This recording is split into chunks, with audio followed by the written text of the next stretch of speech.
જમ્મુના જિયાપોટા ઘાટ ખાતે ચિનાબ નદીનું પાણીનું સ્તર સતત વધી રહ્યું છે અને તે ખૂબ જ ખતરનાક સ્થિતિમાં પહોંચી ગયું છે।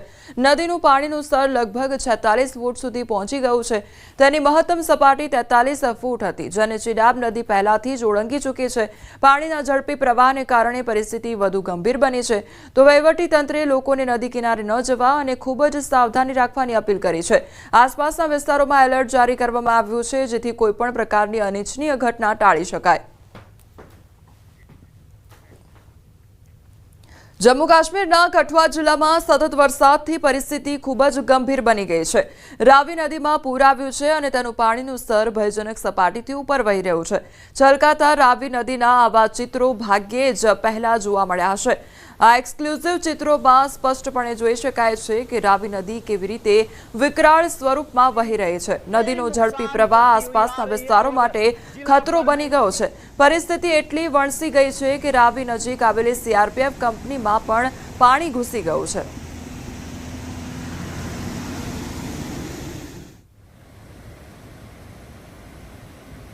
જમ્મુ કાશ્મીરના સાંબા જિલ્લામાં ભારે વરસાદને કારણે નદી અને નાળાઓમાં પૂર આવ્યું છે।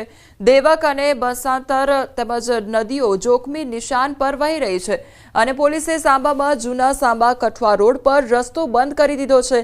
રામગઢમાં પૂરનો ભય હજુ પણ યથાવત છે, ત્યારે પોલીસ અને સેનાના અધિકારીઓ સ્થળ પર પરિસ્થિતિનું નિરીક્ષણ કરી રહ્યા છે।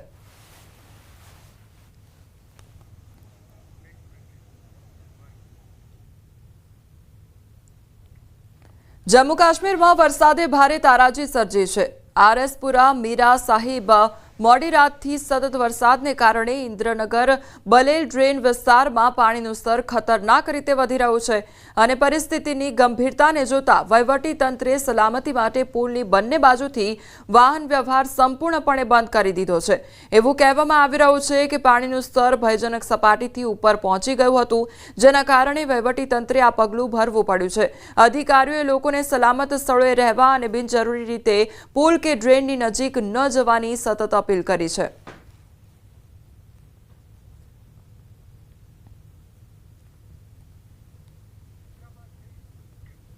જમ્મુ પઠાણકોટ રાષ્ટ્રીય ધોરીમાર્ગ પર એક મોટી દુર્ઘટના ટળી ગઈ।